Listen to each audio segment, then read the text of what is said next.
All right, welcome everyone to CNS Connect webinar series. I am Amy Smith, the Certification Programs Coordinator for the ANA. And today I am joined by Rebecca Snow. We're going to discuss networking and collaboration, growing through partnership. If you're a CNS, you will earn one CEU for today's webinar. This will be in the Category 5, which is participation in a professional and structured education event. And this does not have to be nutrition content. And there's a maximum of 10 CE credits awarded in this category. I will share a survey at the end about the last 5 minutes. Go ahead and complete that to get your CE certificate. If you have questions during the webinar, go ahead and use the chat or the Q&A, and Rebecca's going to share or save some room at the end for questions. So if you have questions you want to share out loud, just raise your hand during that time and we can unmute you, but feel free to use the chat in the meantime. So I'd like to introduce you to Rebecca Snow. Rebecca is a mentor, nutritionist, herbalist, and educator, and she has been practicing clinical nutrition and herbalism for 18 years. In addition to consulting with individuals about nutrition, health, dietary, and herbal supplements, Rebecca runs a mentorship program called the Nutrition and Herbal Collective. Rebecca was the founding director of the Masters of Science in Nutrition and Integrative Health at Maryland University of Integrative Health, where she worked at the university for 10 years in a variety of roles as faculty, clinical supervisor, and administrator. She practiced for 5 years as an integrative medical practice that specializes in chronic infection and disease. She holds a master's degree in herbal medicine from MUIH. She completed an International Lyme and Associated Disease Society preceptorship, and she is a certified nutrition specialist through the American College of Nutrition Association, a licensed nutritionist in the state of Maryland, a registered herbalist with the American Herbalist Guild, and she serves as chair of the Board of Dietetic Practice in the state of Maryland. So welcome, Rebecca. Thanks, Amy. Welcome. Oh, just on cue, my dogs decided to bark. Okay, cool. Hi, everybody. Welcome. I'm going to share my PowerPoint here. Let me go into slide share. Okay, slideshow. Here we go. I pulled some pictures out here from the archives. So this is one of my favorite topics when it comes to building a business, to recruiting clients. There's so many ways to go about it, right? And you have to find those leverage points that work for you. And this was just an avenue that I took in early practice that did work for me. It helped me launch my clinical practice, was using networking and collaboration. Some people are experts at social media and that's the way they do it. I have not really been good at social media until the last 2 years. I kind of embraced social media, but up until that point, this is something that has worked for me. So I thought this is a good topic. So I'm going to talk to you a little bit about this.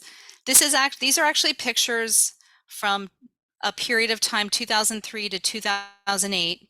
I worked in an integrated medical practice. And when I graduated with my master's degree, I sent 22 letters to doctors in the Maryland area. I did not have a niche at that time, so I just really did kind of a, anybody within driving distance, that a medical doctor that had some integrative, holistic perspective. And that landed me a gig as a contractor, seeing clients one-on-one at Optimal Health Physicians, and that's me, new in practice. The experience really helped me grow tremendously. I mean, I learned so much about how to communicate with doctors, how to read labs. I gained a population of clients, some of whom followed me when I left there. It was a long commute, and they ran programs that I probably wouldn't run on my own. So I had a certain service that I offered within that. And that is one thing to think about if you're considering working in somebody else's practice, is that you're going to morph yourself a bit, and you may not do exactly as you would do on your own in your one-on-one practice, what you might do in a collaborative medical setting where you're on a team. But working on a team, you get to learn about other fields of practice. You get to see how a client working with multiple practitioners and what kind of benefit they get from that. So I actually did this whole process of networking and sending letters out about 4, maybe 5 times in the last 20 years. And the first time was when I first graduated and I ended up at Optimal Health Physicians. The second major time I did that was when I decided to leave academia and go back to full-time clinical practice. I sent out more letters. And that actually developed a referral relationship with a doctor who then referred clients for since 2013 till about 2020 when he hired his own CNS intern to work in his practice. So it definitely works, and I want to share with you some techniques to using networking and collaboration to build your own private practice. My goal today is to help you identify potential partnerships, to learn how to write networking letters to grow your practice, and basically to create win-win-wins proposals for collaboration. What are the 3 wins? It's a win for you, it's a win for the practitioner you're working with, and it's a win for the client. So that's the triple win. Okay, so let's identify who. Now I imagine that people on this call, and I'll be able to hear from you towards the end, but people on this call might range from interns to CNSs. So people have different objectives, right? Because when you're getting your CNS hours done, you're new, you're green, you probably don't want to be reaching out nationally to doctors quite yet, right? So if you start in 1 and go to 6, I think they all build on each other. And really the friends and family and the virtual clinic consults, those are like for interns. Because basically, now why would you want to send out a networking letter to friends and family? This could also work for a CNS. The question I always ask is, does everybody in your life know what you're doing, know who you're serving, and do they know how to reach you? Because if they don't, then you probably want to send out a family and friends letter. It's actually pretty easy, and we'll talk a bit more about that. Then there's folks that come from a virtual clinic setting, or maybe you had a past practice as a health coach and you want to segue that. Those folks that you've worked with, or maybe you've been like a yoga teacher or you've done meditation and you have a client population currently. So number 2 could actually be a number of things. It could be clients you've worked with in another field. If you're an MUIH grad, it could be like your virtual clinic clients who did 1 consult with you, but now you want to segue them to do something bigger. And those folks could receive a networking letter to find out that you got your Master of Science degree in nutrition and you are now seeing clients, and this is how you reach you, and this is who you're serving. And then we're going to segue into local businesses and collaborations with practitioners, okay? And I would say when you start networking with practitioners, number 4 is those in your social circle, like your child's pediatrician or the chiropractor you used to see who knows you're going to school and said, hey, when you're done, let me know. I could put your business cards out. That's like the easy, low-hanging fruit practitioners that already kind of know about you. That's the first place to start when you're networking. And then 5 would be local integrative doctoral level practitioners who, are in your local geographic area. And then the final one is 6. When you have a niche, let's say your niche is tomato. Let's say your niche is menopause, then you might be looking at networking with a broader group of doctors or doctoral level practitioners with a bigger scope, because maybe you're practicing virtually and you really want clients coming to you within your niche. So let's start at the top. Let's start with family and friends. This is a sample family and friends letter that I might coach an intern to write. Hey, I graduated. My niche is helping perimenopausal women who are experiencing hot flashes, low energy, and weight gain. This is not that well worded, so take out that second gain. Have more ease in their body, increased energy and mood. I'm practicing virtually and in person at blank. I'm currently completing my internship for board certification and state licensure.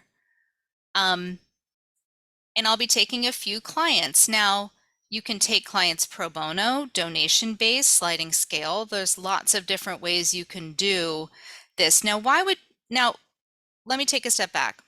So for a friends and family letter, everybody's kind of in a different place when they graduate from school. Some people already have clinical experience and they don't want to take pro bono clients.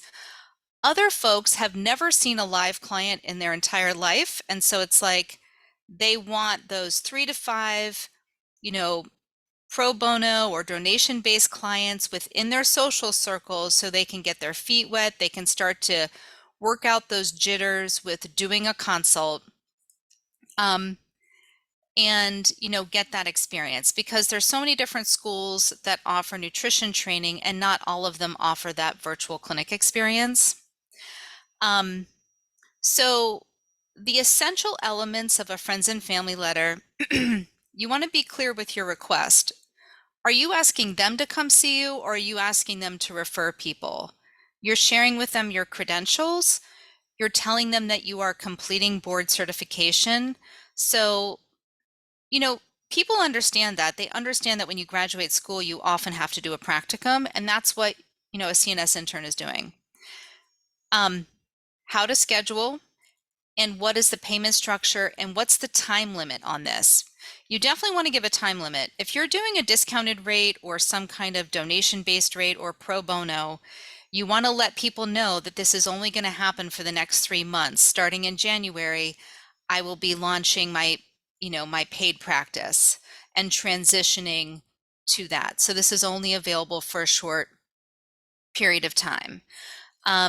Now, you might not know your niche. If you don't, I think it's a good thing to work on, because narrowing down into a niche will help you really draw people to you within that framework. The question is, who do you send this to? If you are new and nervous, I would send it to safe people, like 10 to 20 really core people in your life who are looking out for your best interest. If you're bold and brave, I would send it to your entire social circle and make sure people know what you're doing, what you're charging, how to reach you, and who you're targeting. Okay, so the sample letter that you might also send to past clients would be similar and would have the same similar elements regarding your clinical practice. Also, if you do email and you're not using a newsletter, make sure you do BCC. You don't want to put everybody's email into the, you don't want everybody to see each other's email. You don't want them to reply all and for people to get spammed.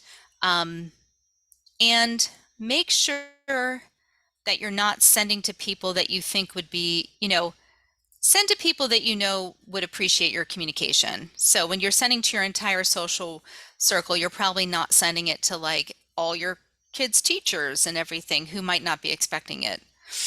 The other thing you could do in that friends and family letter actually is start to build your newsletter list. So have some action items that aren't just referring clients. So if you want to stay in contact with me with what I'm doing, start to build your newsletter list. MailChimp is a great free newsletter app. And even if you're not ready to send out newsletters yet, start to build your list. I was building my list 2 to 3 months before I sent out my first newsletter, because I would do health fairs and talks. And every time I did any event, I always got names and emails for people who wanted to stay in contact with me. So I would say, so we talked about the first two. Now, number 3 is partnering with local businesses. When I was new in practice, I sent out a bunch of networking letters to local corporations. I ended up doing a lunch and learn at WC Grace, and I did several projects with Choice Hotels International in Silver Spring. I also reached out to several yoga centers and acupuncture centers. I actually worked as a contractor in an acupuncture clinic in Burtonsville for several years. So when I was first starting out, I worked as a contractor in a medical clinic, at an acupuncture clinic, and I worked in my own private practice. So I had 3 locations. And that's what I had to do to piece together, you know, an income to support myself. Um, I think it's really important to get out there and do talks. Actually, Camille's talking about this topic of doing community talks next week. And I think that's a great webinar to come to as well. Because what I would say is that networking and collaborating with local businesses, aside from getting referrals from local businesses, when you start giving talks, I think it's great to collaborate with another organization. Your email newsletter list is probably very small. Even if you have 200 followers for your Facebook business page, those followers aren't going to necessarily translate to attending a lecture. And so it's good to partner with local businesses who have a much bigger email newsletter list than you do.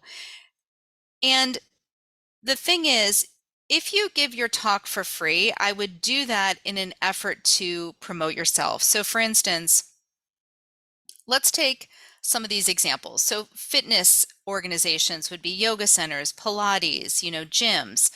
Great organizations to partner with to do programs, one-off talks, even to become a consultant or contractor offering nutrition consults within the organization.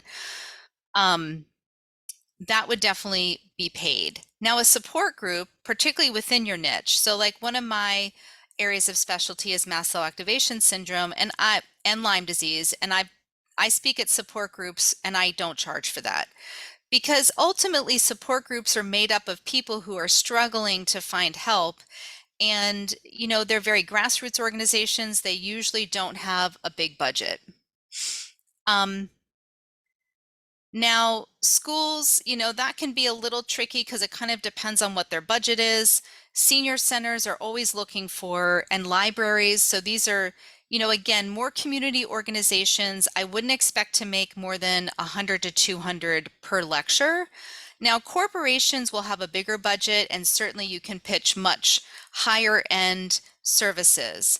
How could you partner with a restaurant? Some organic restaurants and some more environmentally conscious restaurants will have lecture series or programs attached to their organization.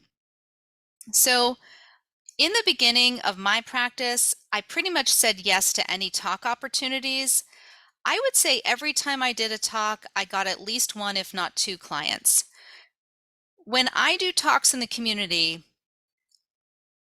obviously you're going to talk about your business, but it's really the indirect promotion that I think is most substantial and significant, in that whenever you create a talk for the community, I would reference the work you do and give examples from the work you do as a way to indirectly promote yourself. So for instance, when I would talk at a Lyme disease support group, I would give specific circumstances of when I might use a certain therapeutic diet, or when specific foods made a difference in a client's life who was dealing with chronic Lyme or acute Lyme.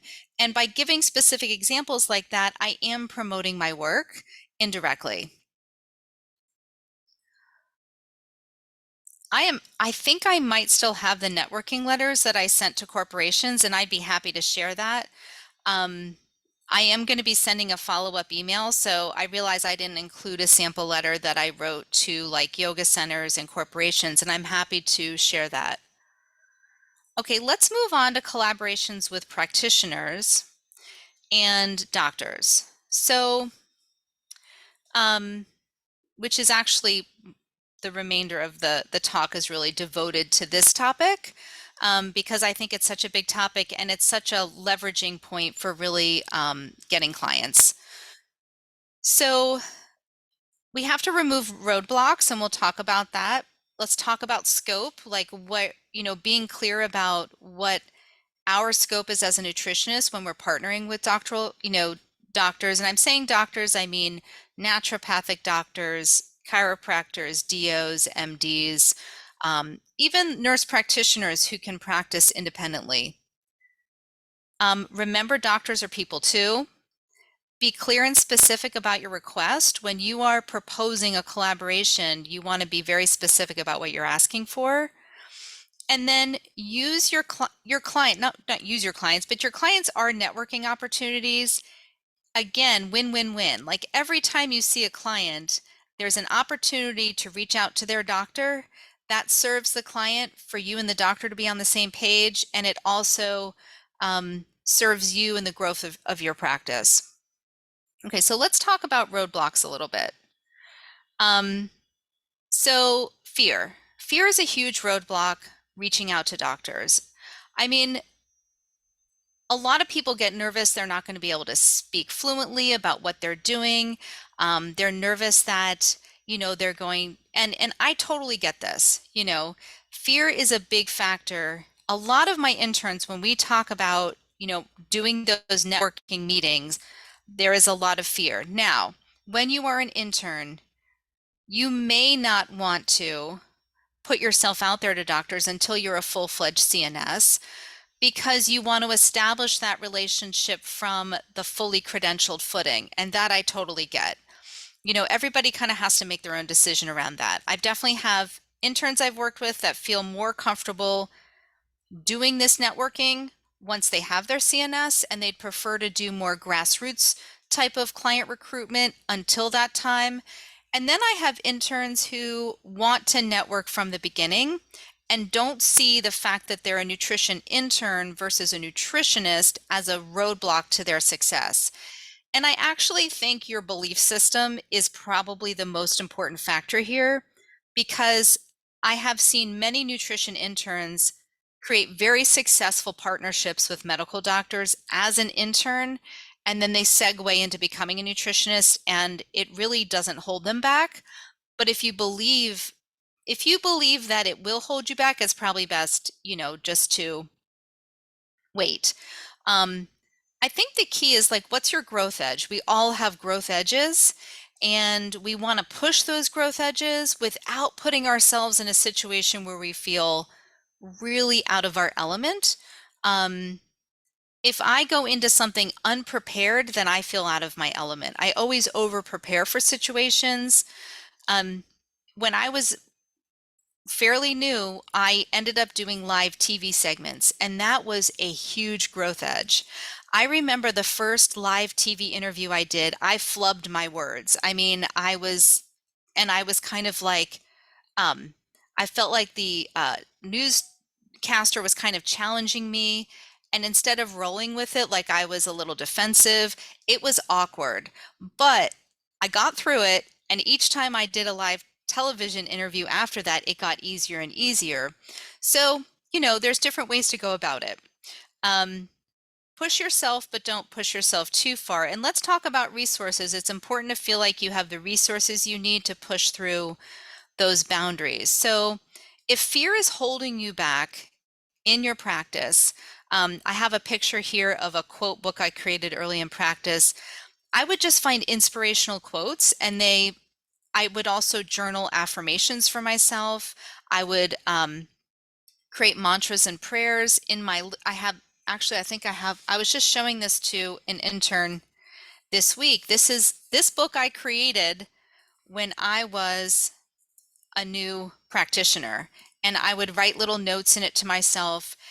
It was my version of a vision board for my practice, but I feel like letting the creative juices flow helps inspire me. So you could create a vision board, a journal, use affirmations, use stream of conscious journaling.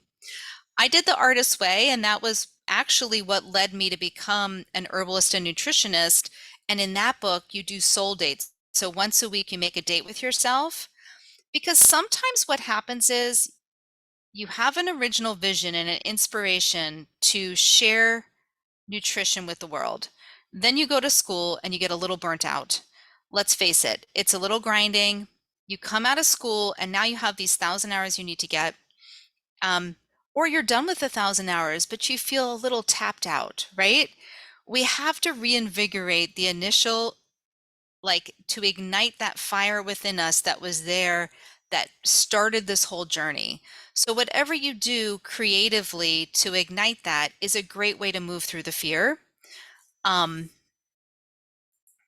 We have a couple on our resource hub. There's 2 talks we did recently, one on confidence building, one on imposter syndrome, that are helpful if you feel like you're struggling a bit with fears holding you back from success. Next, when it comes to collaborations, to stay in your lane, to know what your scope is versus what the doctor's scope is. So we don't have to be an expert in medicine or pretend we are. And honestly, when we're networking with practitioners, an acupuncturist doesn't want you to tell them, what points are helpful for detoxification. That's their lane, right?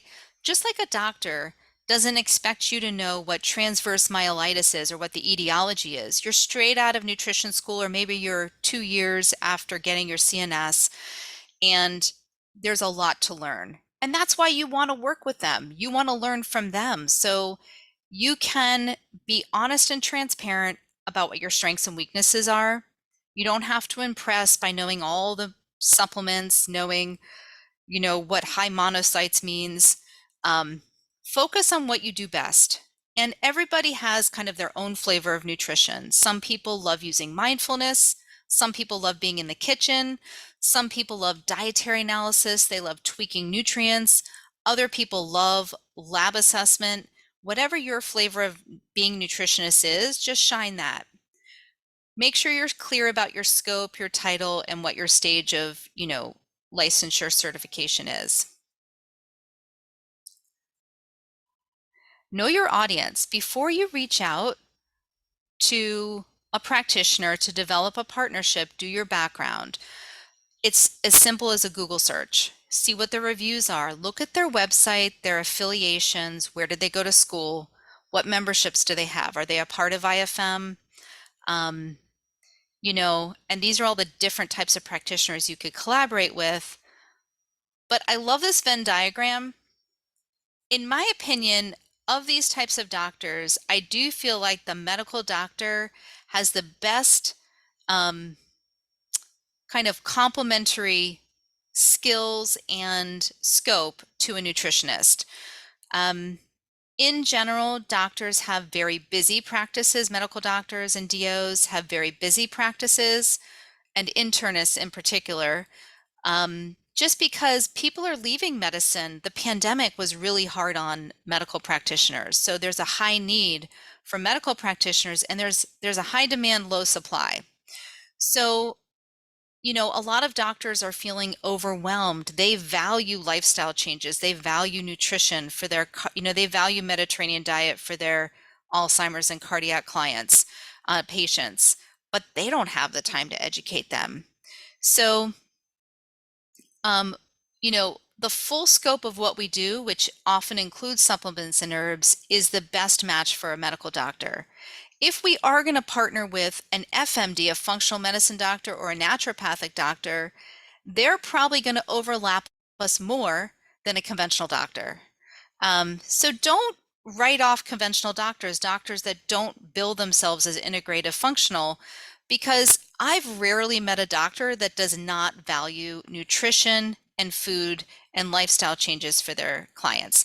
There are doctors that are very anti-supplement or anti-botanical medicine, but I've rarely met a doctor who's anti-nutrition and food.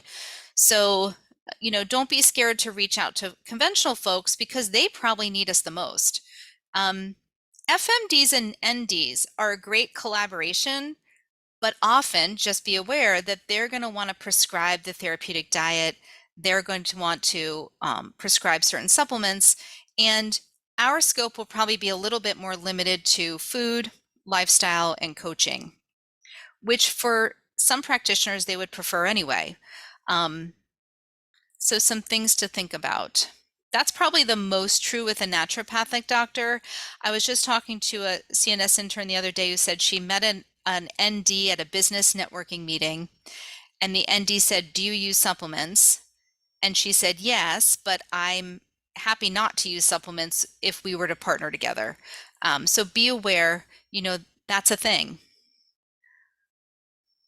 Okay, so I love this slide because remember, doctors are people. You know, here's a female doctor with her husband and 2 children, right?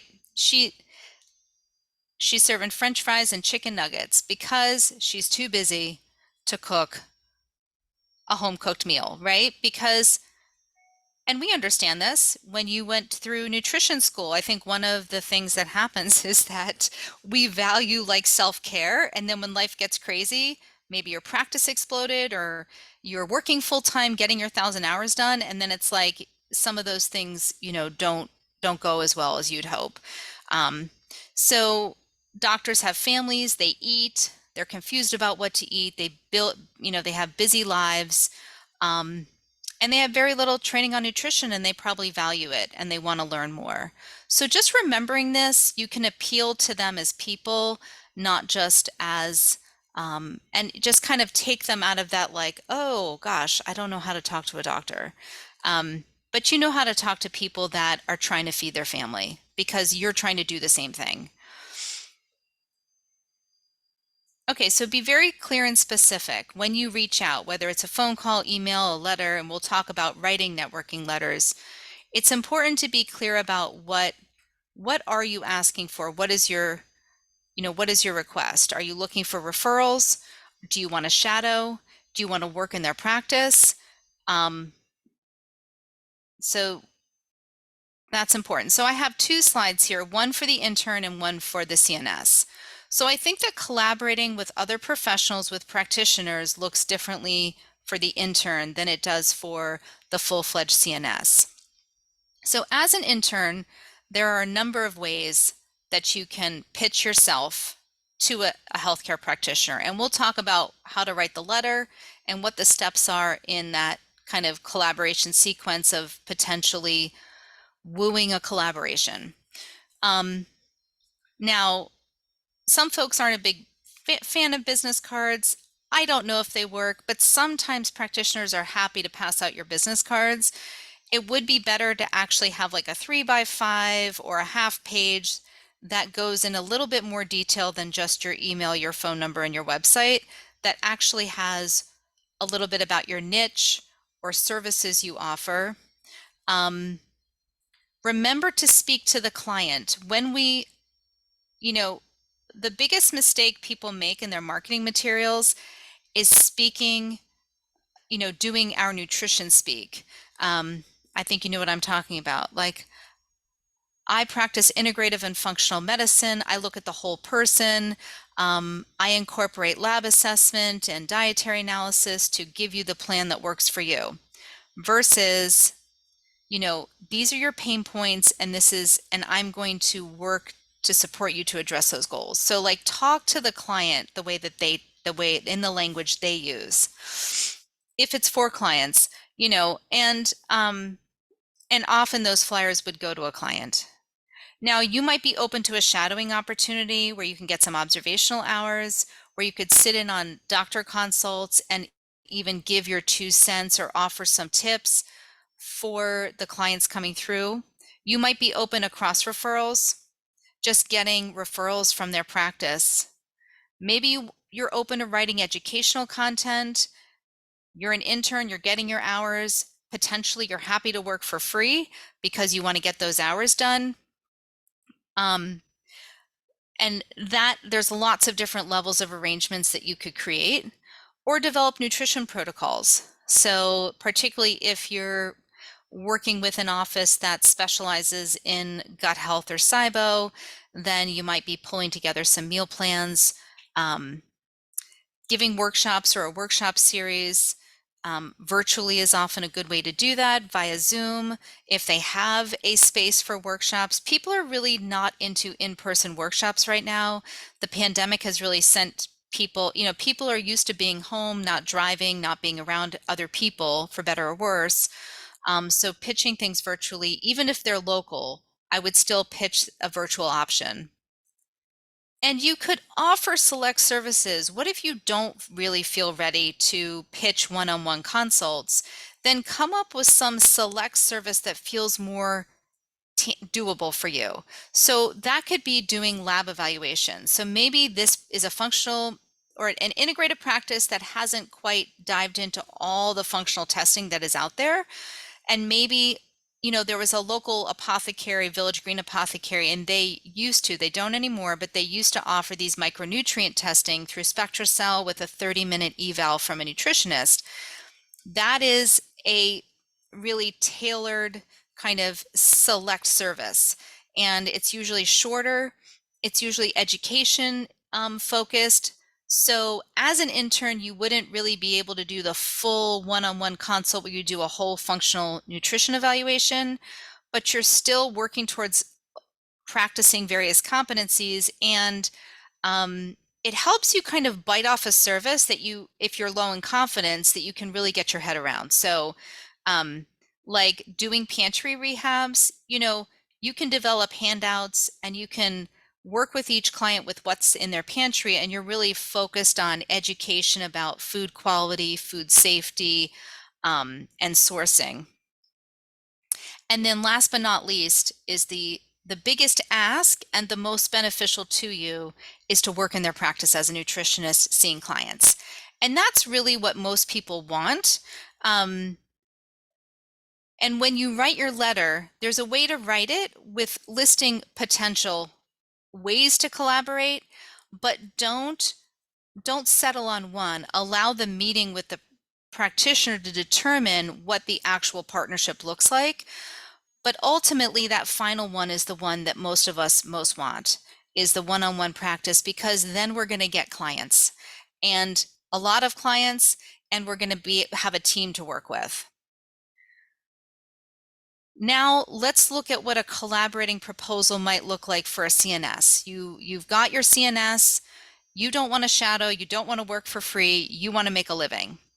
And when you're pitching to work with a clinical practice, your pitch might look different.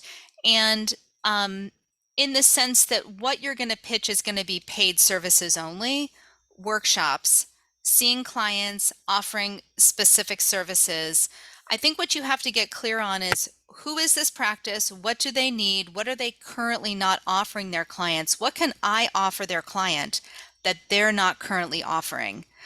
Maybe they have a health coach on staff, they have an ND on staff, but they don't have a nutritionist on staff. So probably nobody is doing meal planning, therapeutic diet implementation. Nobody is doing, pantry rehabs or cooking demos, right? These are all things that you could offer. When you're looking at a potential collaboration, I think there's a lot of ways that the financial structure can look, and I wanted to review some of those.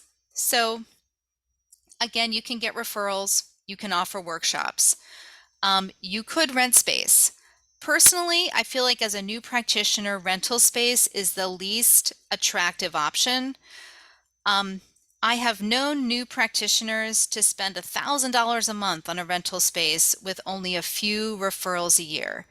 In my opinion, when you're renting space from a practice, there's less incentive on their part to refer clients, because they're earning money from you regardless if you see clients or not. Now, if they're thinking big picture, they realize if they don't refer you clients, you're not going to stay, so that it's a short-term solution for their financial needs. Again, we're looking at win-win-wins, right? So short-term, it's a win for them, but long-term, it's not if they don't refer clients. But also with rental space, you're going to put a lot of money up front, and eventually it'll pay off, but it could take a year, it could take 2 years. You could have a loss of money for 2 years. Now, obviously, there are rental space agreements that could really work. Like I've seen people have a rental space that's like $200 a month, which they're able to easily recoup with 8 client visits in a month, and still make a profit. I think that the ultimate is to be a contractor or an employee. So as a contractor, you have your own business, you have your own liability insurance, you have your own forms, you have your own consent forms, you do a profit share. Usually the split with a practice would be 60-40, 70-30, where the clinician makes 60 to 70 and the practice would make 30 to 40. 50 to 50 split, that's low. to only make 50% of the client fees. And that's usually reserved for body workers or those people who don't have a master's degree.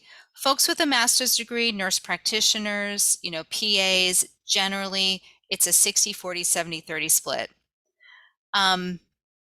Now, if you started at 60-40, you can always build into the contract that there's potential to grow to a 70-30 after 6 months or a year.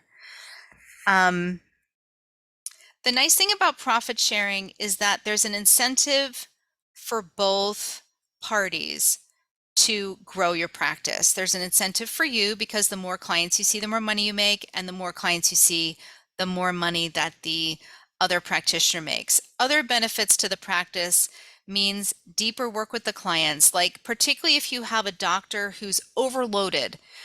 By having you on staff or not on staff, but having you work with the client gets more interaction with the office in between doctor visits. So also you improve patient compliance with doctor recommendations. So if the doctor is recommending a food elimination diet and then the client goes away for 2 months, that is very hard unless you're super motivated. And even if you are super motivated, and also it just may not work for that client. That client might only be able to drink more water in that first week or add another half a cup of vegetables in that second week. So what the nutritionist does is take that top level recommendation and makes it real for the client, helps build up patient compliance by creating more realistic, smart goals in between those doctor sessions. So it's a win-win-win. There is a contractor type position where you're paid per client, which is fairly similar to the other contractor position, except it tends to be lower. I once interviewed for a job in Colombia and they paid $40 for each client seen, which is probably less than 50%. It's probably closer to 20 to 30% of the actual client fees. So that's a little less desirable. And then of course there are employee or salaried positions, which are fewer, which aren't as common. However, for certain physician level practitioners, it's actually a legal conflict of interest to earn a profit from a referral. So I think that in some situations, it's better to bring on a nutritionist as an employee from a legal perspective. The thing about being an employee, the salary for nutritionists, I think national average salary is $50,000 a year. I've seen folks get paid less than that, and I've seen folks get paid more than that. It really does vary, and you're going to find that the salaries you're offered are really going to be, they're all over the board. Probably because it's mostly dependent on the owner of the practice, what their budget is, how well they're doing financially, et cetera, et cetera. The benefit of the employee situation is that you can be a value-added benefit to the organization, not just doing one-on-one clients. So you're doing one-on-one clients, but then in your downtime, you could be doing other beneficial things for the practice, which it could include, writing educational content, developing programming, helping with supplement that you carry in the office, doing practitioner education. There's all kinds of ways you could benefit the practice in your downtime between one-on-one clients. But generally, with a salaried position, you'll make more in the beginning because think about it, when you start, maybe you have 2 clients a week. So if you're making 60% of a $200 visit, then you're making $240 a week. But if you're getting paid hourly for 2 full or 3 full days a week, you're going to be making more than that. So in the beginning, a salaried position pays more, but once you're full, it ends up paying less because it's going to be less per hour than a contract type work. So there's pros and cons. There's pros and cons to each type of situation. So here is a sample. I tried to create a very abbreviated sample doctor letter just with the key points. You want to lead with why you're writing, like, and I wrote this very quickly, so there are typos, but you get the general point. I'm writing because I want to collaborate with your practice. So be clear about your intention. You want to work with them. And how did you find out about them? What do you like about what they're doing? So, why do you want to work with them? Why did you select this practice to write this networking letter?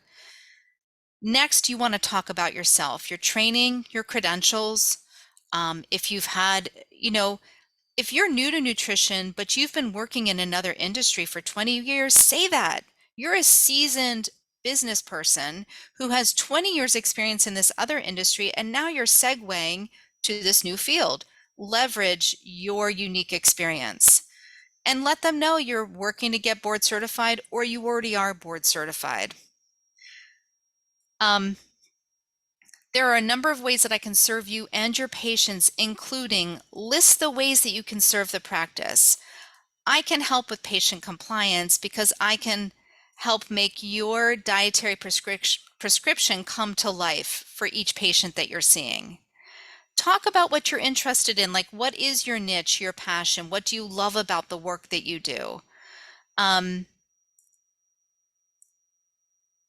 when you talk, so there's a couple things you could also include that's not listed here. You could talk about conditions you work with. You could talk about therapeutic diets you're familiar with.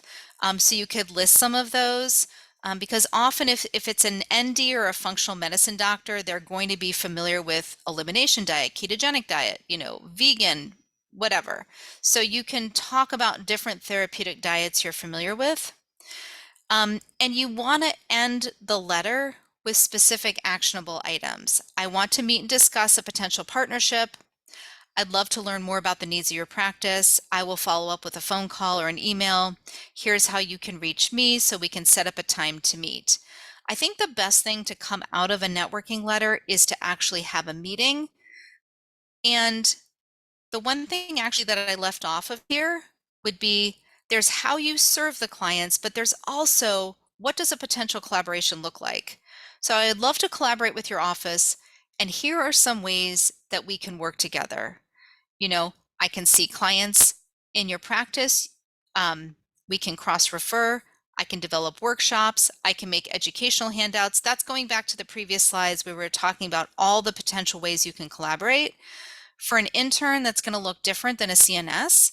For a CNS, you might have a much more honed in that you want to see clients develop workshops, learn from the practitioner, and maybe do some auxiliary services in addition to nutritional consulting.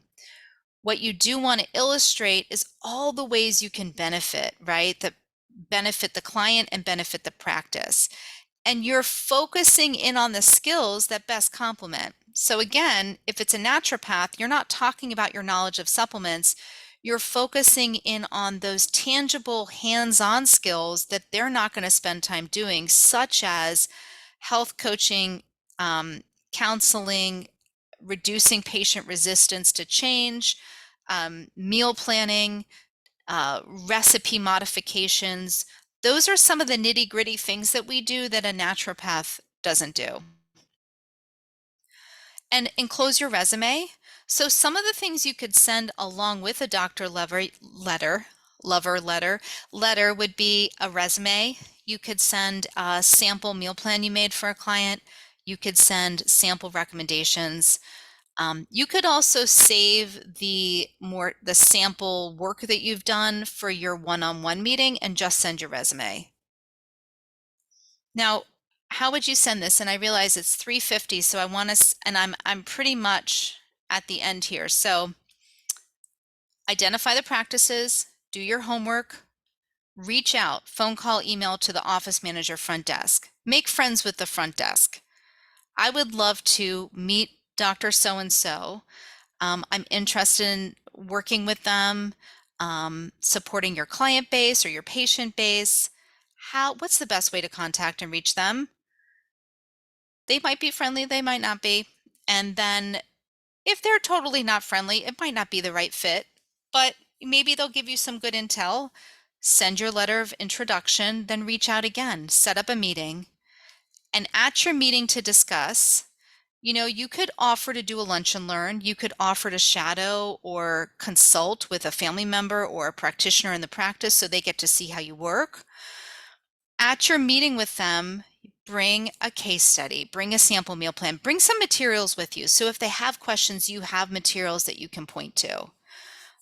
When I do lunch and learns, again, remember, doctors are people applied to their head, their heart, and their stomach. So, tell a moving story, give them some food to eat, and educate them a little bit about what you do. So some questions to ask when you join a practice. Do you have office space there? Who's scheduling? Is there administrative support? Are they setting the fees or are you setting the fees? Whose forms are you using? Who's recruiting the clients? Is there a non-compete? Who's writing the nutrition scripts? How much independence do you have as a nutritionist, or are you really going to be implementing what they prescribe? Those are some questions to ask. And again, Amy's going to send out the slides. Last but not least, remember, every client you see is a networking opportunity. Sometimes when I reach out to doctors, I know that it's a potential contentious question, like there's a doctor I need to reach out to who's very against supplements and the client is really suffering. So there's sometimes when I'm networking where I really have to reference everything I'm saying and, make sure that I'm leveraging the conversation to serve the client, because we're always in service of the client, whether or not I agree with what the medical team's doing, right? We're always in service of the client. But requesting labs, sharing soap notes, reaching out with the spirit of inquiry to understand what they're doing medically for that client, these are all ways to build collaboration relationships. There are people who refer to me and I don't know who they are. I don't know how they got my name. I feel like every time I have a conversation or an email exchange with another practitioner, a practice, a doctor, I feel like I'm planting seeds, right? I'm planting seeds for future referrals to my practice. This is a form letter that I use when requesting labs. I use Healthy, and it's been if anybody uses Healthy, I'm happy to share this form that I use. So when I send a follow-up email, just say, hey, Rebecca, I'm in Healthy. Will you share your, form template? So when we request labs, we like to kind of give an understanding. Why do I want TPO antibodies, right? And this helps to frame it. But sometimes the practitioner still comes back with, why does a nutritionist need to know TPO antibodies?